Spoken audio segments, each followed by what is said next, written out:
नमस्कार। अब बात चलती है, हम देखते हैं कक्षा 10 भौतिक विज्ञान में हमारा चैप्टर है प्रकाश। तो हम प्रकाश को पढ़ने के से पहले हमारे मन में जिज्ञासा ये होगी कि प्रकाश है क्या, प्रकाश से क्या होता है।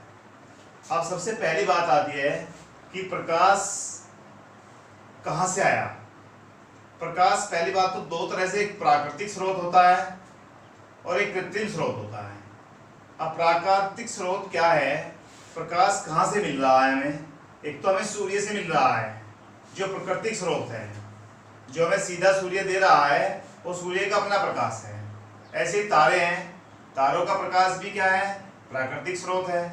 अब हम बात करें कृत्रिम स्रोत क्या है, जैसे कि हमने इलेक्ट्रिसिटी का स्विच ऑन किया तो तुरंत बल्ब जल जाता है।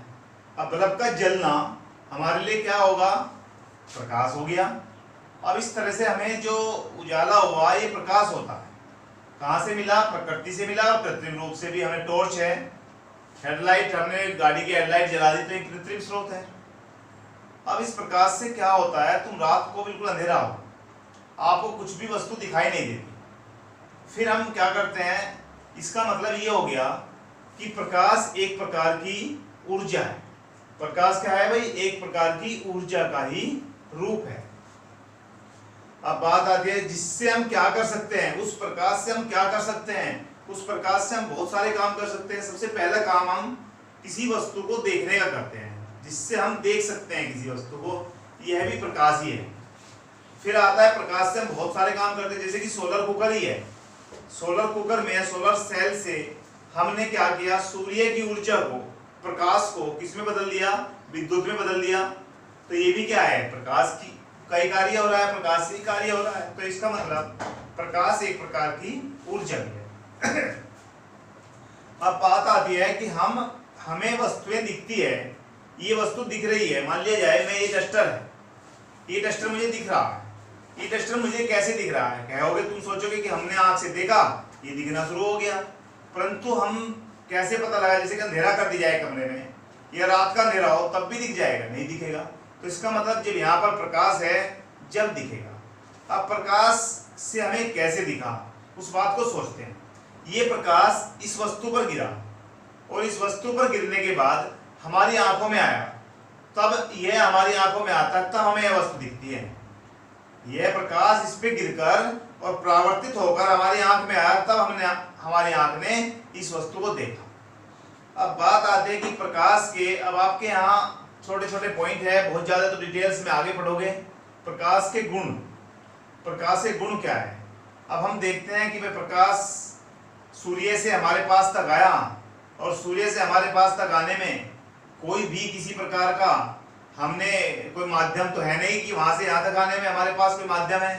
तो प्रकाश को किसी भी प्रकार के माध्यम की आवश्यकता नहीं होती। जैसे कि ये बल्ब है, और बल्ब से लाइट मेरे पास तक आ रही है, तो कोई माध्यम तो है नहीं, यहाँ पर कोई तार भी लगा हुआ है, कुछ नहीं लगा हुआ है। तो इसका मतलब ये हो गया कि प्रकाश को चलने के लिए किसी प्रकार के माध्यम की आवश्यकता नहीं हो। एक बात तो ये हो। दूसरे नंबर पर आता है कि प्रकाश सीधी रेखा में चलता है। प्रकाश सीधी रेखा, अब तुम्हें पता कैसे चलेगा, जैसे कि हम देखें मोबाइल से, प्रकाश सीधी रेखा में चलता है। कैसे चलता है प्रकाश सीधी रेखा में, तो उसको हम अगर एक वो करें, एक गत्ता ले लें, और उस गत्ते पर हमने 3 गत्ते ले लिए, और तीनों गत्तों में क्या करा, एक एक समान साइज के गत्ते लिए, और यहाँ पर छेद कर दिया।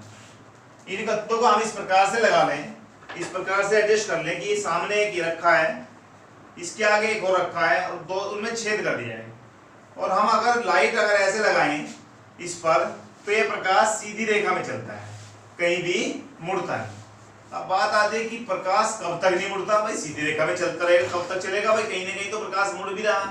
तो हम इस बात बता सकते हैं कि जब तक प्रकाश के माध्यम में, जैसे कि ये बुक है, ये बुक क्या है, इसमें कोई भी रास्ता आगे जाने के लिए नहीं है, और मैं इस पर ये वाली लाइट डालूं, तो ये वाली लाइट इसको क्या कर रही है, आगे जाने से रोक दिया। तो इसका मतलब प्रकाश यहाँ से मुड़ गया। कब, जब मुड़ेगा, जब उसके माध्यम में कोई वस्तु ऐसी आ जाए जो उसके आगे जा रहे उसके मार्ग को रोक सके। तो इसलिए प्रकाश का गुण हो गया कि प्रकाश को किसी प्रकार के माध्यम की आवश्यकता नहीं होती चलने के लिए। दूसरे नंबर पे आया कि प्रकाश सीधी रेखा में चलता है। हम एक गत्ता लें, घर पे हम क्रियाकलाप करें और 3 गत्ते ले लें और उनमें देखिए छेद कर दे बीच में और उसमें प्रकाश हम ऐसे दिखाएं सीधा, तो प्रकाश सीधा निकल जाएगा। अब तुम कहोगे ऐसा तो निकलेगा ही सीधा। उसके गत्ते हम थोड़ा सा ऊपर नीचे कर दें, जो हमने छेद किए हैं उनको ऊपर नीचे कर दें, तो क्या होगा, प्रकाश हमारे पास तक आ नहीं पाएगा, अवरोध आ गया बीच में। तो देखे देखे जैसे मैंने इसके सामने प्रकाश चल रहा था, मैंने इसके सामने हाथ लगाया तो अवरोध आ गया। अवरोध आने से क्या होगा, प्रकाश रुक जाएगा, प्रकाश मुड़ जाएगा। तो यह गुण हो गए प्रकाश के। सबसे पहला गुण, प्रकाश को चलने के लिए कोई माध्यम की आवश्यकता नहीं होती। दूसरा गुण क्या आया कि प्रकाश एक सीधी रेखा में चलता है भाई, जब तक चलेगा जब तक उसके माध्यम में उसको रोकने के लिए कोई अवरोध न आ जाए। दूसरी फिर नंबर 3 आती है बात, प्रकाश को चलने यानी कि प्रकाश अपने मार्ग से कब होगा विचलित, जब उसके मार्ग में कोई अवरोध आ जाए। आगे आता है कि प्रकाश बहुत तेज गति से चलता है। अब बहुत तेज गति क्या है उसकी, अब हम प्रकाश की गति को लिखें अगर 3 गुना 10⁸ मीटर प्रति सेकंड, यानी कि अब आप अंदाजा लगाइए 3 पर 8 जीरो लगा दीजिए, इतने मीटर प्रति सेकंड। या कहीं इसको ऐसे भी लिखा होगा 3 गुना 10⁵ कर दूं मैं तो क्या बन जाएगा, किलोमीटर प्रति सेकंड। भाई अब आप सोचिए, यानी कि 3 पर मैं 5 जीरो लगाऊं तो 1 2 3 4 5, तो कितना बन गया, 3 लाख। 1 सेकंड में 3 लाख किलोमीटर की गति से चलता है प्रकाश। तो प्रकाश के गुण समझ में आ गए होंगे आपको। अब हम चलते हैं आगे, थोड़ा सा आगे लेते हैं। अब आगे आता है प्रकाश का परावर्तन। अब प्रकाश का परावर्तन कैसे होता है, प्रकाश का परावर्तन रिफ्लेक्शन कैसे हुआ। अब यदि हम जब कोई प्रकाश किरण किसी चिकने, मान ले जाए किसी चिकना तल, ये मान ले जाए एक चिकना तल है। अब ध्यान से देखना जरा, हम इस कमरे में मान लिया लाइट ऑफ कर देते हैं और लाइट ऑफ करके हम देखते हैं, देखिए इस पर चिकने तल पर गिरे और चिकने तल पर गिरने से कुछ प्रकाश तो निकल इसमें अवशोषित हो जाएगा, कुछ प्रकाश मुड़कर परावर्तन दूसरी तरफ चला जाएगा। देखिए यहाँ से अगर हम इसमें लाइट लगाते हैं तो प्रकाश कहाँ पे जा रहा है, उधर जा रहा है। और भी हम देखें, जैसे कि हम एक सीधा सीधा वो ले लें, कोई मिरर ले लें, उस मिरर में अगर हम लाइट डालते हैं देखिए, और लाइट कहाँ पर जा रही है, लाइट उस दीवार पर जा रही है। जितना मैं इसको इस तरफ को करूंगा लाइट भी इस तरफ को आएगी, आगे को चली जाएगी। देखिए यहाँ से दिख रहा होगा कि लाइट अगर हम इस पे प्रकाश डाल रहे हैं तो तिरछा अगर ऐसे डालें थोड़ा, ये तो अभिलंब हो जाएगा। अगर यहाँ से देखो, ये बात को ध्यान से देखना, अगर हम प्रकाश की किरण को बिल्कुल सीधा डालें तो कहीं भी प्रकाश की किरण मुड़ेगी नहीं और सीधी इसमें से परावर्तित होकर वापस सीधी आ जाएगी। इसका रीजन बताएंगे अभी। अब अगर मैं प्रकाश की किरण को थोड़ा तिरछा कर दूं अब यहाँ पर, तो प्रकाश देखिए तिरछा होते ही कहाँ चला जा रहा है, दूसरे बिंदु पर चला जा रहा है, उधर चला जा रहा है। अब कैसे जाता है, अब बेटा ये बात समझ में आई होगी कि प्रकाश कैसे कैसे चलता है। जब कोई प्रकाश किरण किसी चिकने पृष्ठ पर, जैसे चिकना ये है, या हम एक समतल दर्पण ले ले जो घरों में शीशा देखते हैं, तो प्रकाश जब किसी चिकने पृष्ठ पर पड़ता है तो उसमें से चिकने पृष्ठ पर आपतित हुआ तो होने पर उसका कुछ भाग तो माध्यम में वापस, कुछ भाग तो अवशोषित कर ले जाता है और कुछ भाग माध्यम में वापस आ जाता है, और वापस लौट माध्यम में वापस लौटने की जो घटना है उस घटना को ही हम प्रकाश का परावर्तन कहते हैं। अब देखिए कैसे होता है, इसको भी एक थोड़ा सा डायग्राम से दिखाते हैं। जैसे कि आप देखिए यहाँ पर एक कोई भी, ये चिकना पृष्ठ है, ये चिकना पृष्ठ है। इस पृष्ठ पर अगर हम अभी जैसे मैंने दिखाया था उसी बात को करें, बिल्कुल 90 डिग्री पर एक यहाँ पर प्रकाश डालें, ये प्रकाश, तो प्रकाश बिल्कुल 90 डिग्री पर डाला मैंने, तो यह बिल्कुल सीधा आया और सीधा इसी में को चला। ये क्या कहलाता है, ये होता है अभिलंब। क्या कहलाता है, अभिलंब। अब प्रकाश को हमने क्या किया, अगर हमने प्रकाश को बिल्कुल सीधा 90 डिग्री पर ऐसे डाला तो प्रकाश सीधा इसी माध्यम से परावर्तन इसी पर वापस लौटेगा। परंतु अब हम देख लेते हैं, अगर मैं इसे यहाँ पर इस लाइन ऐसे, यह प्रकाश की किरण है, ऐसे बोलते हैं जो प्रकाश की किरण आने वाली होती है, जो प्रकाश की किरण इस पर आकर गिरती है उसे बोलते हैं आपतित किरण। आपतित किरण, तो इसका मीन्स ये हुआ, आपतित किरण कौन सी हुई, जो किरण तिरछे यानी कि इस पर गिर रही है वह किरण क्या होगी, आपतित किरण होगी। अब यहां आने पर यह अभिलंब था, ये क्या था भाई, अभिलंब था। अब जितना कोण यहाँ बने, इसे ध्यान से समझो, आगे जितने भी चित्र बनेंगे इसी से बनेंगे। यहाँ पर ये कोण जितना बना, ये वाला मान ले जाए ये हमारा 30 डिग्री का बना, अभी मैं इसको वैसे बता रहा हूँ, ये 30 डिग्री का बना, तो 30 डिग्री। अब प्रकाश कुछ तो इसने अवशोषित कर लिया, कुछ प्रकाश कौन से माध्यम, इसी माध्यम में यहीं से आया था, यहीं वापस ऐसे चलेगा, ये ऐसे चलेगा, और इसका ये वाला कोण भी कितना बनेगा, ये वाला कोण भी 30 अंश का ही बनेगा। इसे बोलते हैं परावर्तित किरण, परावर्तित किरण। अब परावर्तित किरण और बेटा आपको ये अभिलंब और आपतित किरण समझ में आ गया होगा। अब बात आई कि ये किरण यहाँ पर आई, जिस बिंदु पर गिरी, यहाँ पर इस बिंदु को हम कहते हैं आपतन बिंदु। क्या कहते हैं इसे, आपतन बिंदु।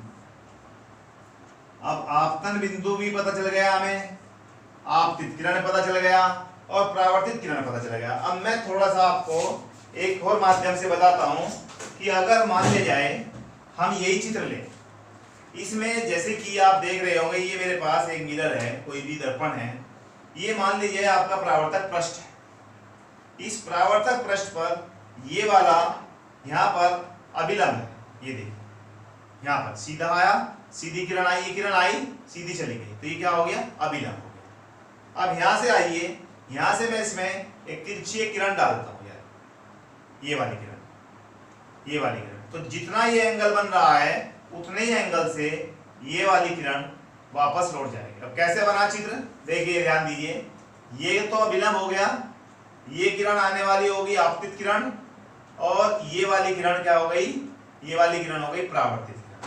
अब आपको समझ में आया होगा कि यहाँ पर जो कोण बनेगा और ये वाला कोण बनेगा, दोनों के दोनों कोण क्या होंगे, बराबर होंगे। जिस बिंदु पर ये तीनों मिल रही हैं उस बिंदु को क्या कहते हैं, हम इसे कहते हैं आपतन बिंदु। इसे क्या कहते हैं भाई, आपतन बिंदु। अब बात आई कि प्रकाश का परावर्तन क्या होता है, सीधी भाषा में बताएं, जब कोई प्रकाश किरण किसी चिकने पृष्ठ पर आपतित होती है या गिरती है तो उसका कुछ भाग उसी माध्यम में वापस लौट आता है। देखिए ये माध्यम इधर वाला ही है, इसी माध्यम से गई, इसी माध्यम में वापस आ गई। इस वापस लौटने की घटना को ही प्रकाश का परावर्तन कहते हैं। अब परावर्तन का चित्र तो ये हो गया। अब परावर्तन के चित्र में ये वाला हमारा हो गया आपतन कोण। अब इसे हम क्या कहते हैं, थोड़ा सा मैं इसको और बताऊं, डिटेल समझाएं। इसको हम आई से डिनोट करते हैं, आई, और इसे करते हैं आर से। तो आई को हम कहते हैं भाई आपतन कोण, ये हमारा कौन सा बना, आपतन कोण, और आर को हम कहते हैं परावर्तन कोण, परावर्तन कोण। अब ये दोनों, अब बात आई कि परावर्तन तो समझ में आ गया होगा। अब दूसरे नंबर पे बात आती है कि ये वाले कोण दोनों बराबर होते हैं। परावर्तन के दो नियम होते हैं। कौन कौन से नियम होते हैं, एक तो ये नियम होता है कि आपतित किरण, परावर्तित किरण और आपतन अभिलंब, ये रहा तीनों एक ही तल में आपतित होते हैं, तीनों एक ही तल में होते हैं। अब देखिए ये मैंने पकड़ रखे हैं, ये वाले यहाँ पर देखिए तीनों का तल एक ही है, ये वाला तीनों का तल, मैं अगर इसके नीचे ये लगा दूं तो ये रख दूं, देखिए तीनों का तल एक ही है, तीनों के तीनों एक ही तल में। एक तो बात ये हो गई। और पहली बात मैंने एक बताई कि आप दो नियम बताए प्रकाश के परावर्तन के। पहला नियम क्या होता है, आपतन कोण परावर्तन कोण के बराबर होता है, एक बात तो ये होगी कि आपतन कोण और परावर्तन कोण दोनों I बराबर R होगा। दूसरा नियम क्या है?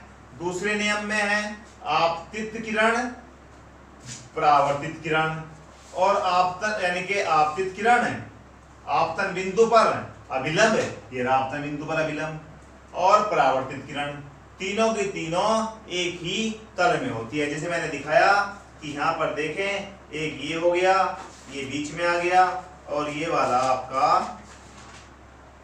यहाँ से हमने इसको पकड़ा था इस तरह से, ये आ गया, और एक ही लगा, तीनों का तल एक ही है यहाँ पर समान, तो तीनों के तीनों क्या हो गए? एक ही तल में हो गए। ये हमारा प्रकाश का परावर्तन। अब हमारा प्रकाश का पता चल गया, प्रकाश के गुण क्या होते हैं, प्रकाश का परावर्तन क्या होता है, आपको समझ में आ गया होगा। अब बात लेंगे हम कि प्रतिबिंब क्या होते हैं और कैसे बनते हैं। जितना मैंने पढ़ा है ये सभी आपको डिस्क्रिप्शन बॉक्स में, यानी कि वहां पर देखोगे डिस्क्रिप्शन में तो सारे नोट्स उसमें मिलेंगे, लिखा हुआ सब कुछ मिलेगा आपको। तो इसलिए यहाँ पर केवल समझने का काम करिए, और डेफिनेशन जो भी है वो उसमें लिख दी गई है, उसमें आपको मिल जाएगी। थैंक यू बेटा।